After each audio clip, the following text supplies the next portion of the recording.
old saying the squeaky wheel gets the oil, and in true crime, that is truer than ever. February 9th, 2023.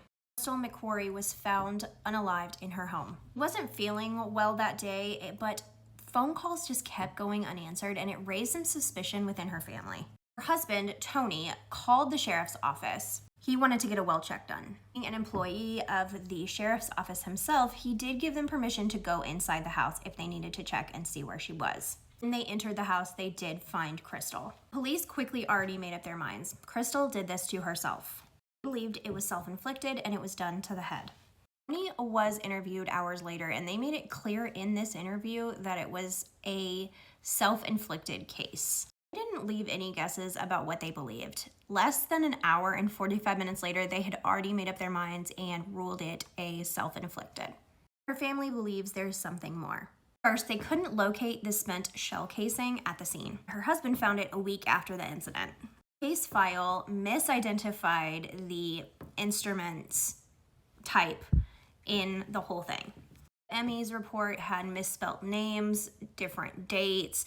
There was a lot of errors. There was also like something crossed out and redone. Time of the incident changed, and we're gonna get to that. And it also said that Crystal had all of these health problems that she didn't, because her family knew that she didn't. There's no witness reports, no canvassing the area, no real investigation done. Less than 40 photos of the whole scene was taken. We have proof that Tony was in the location of the house about 10:45. This was the first time that the ME had reported the time of the incident happening, and he was present at the home, but that was shortly changed after everything to being later in the afternoon, 5:05, and there was no explanation for this, and that is a big time difference. Small things in a case like this equal very big things. I have always been told in the true crime community that the squeaky wheel gets the oil. The more you are in front of cameras, in front of the police, in front of people saying something is wrong here, there's gonna be more attention brought, which means the police are gonna do more.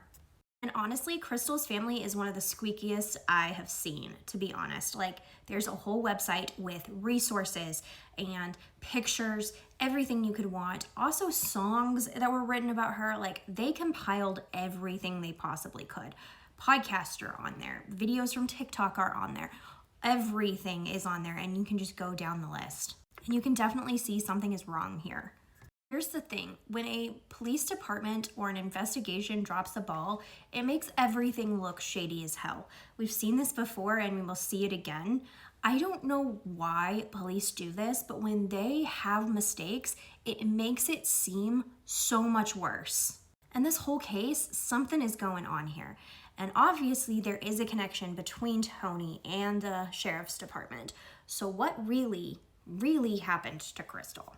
My hope is that for all of us to be as squeaky as the family is and be able to share and get this information out there for Crystal's family, because if she was my sister, I would want the same.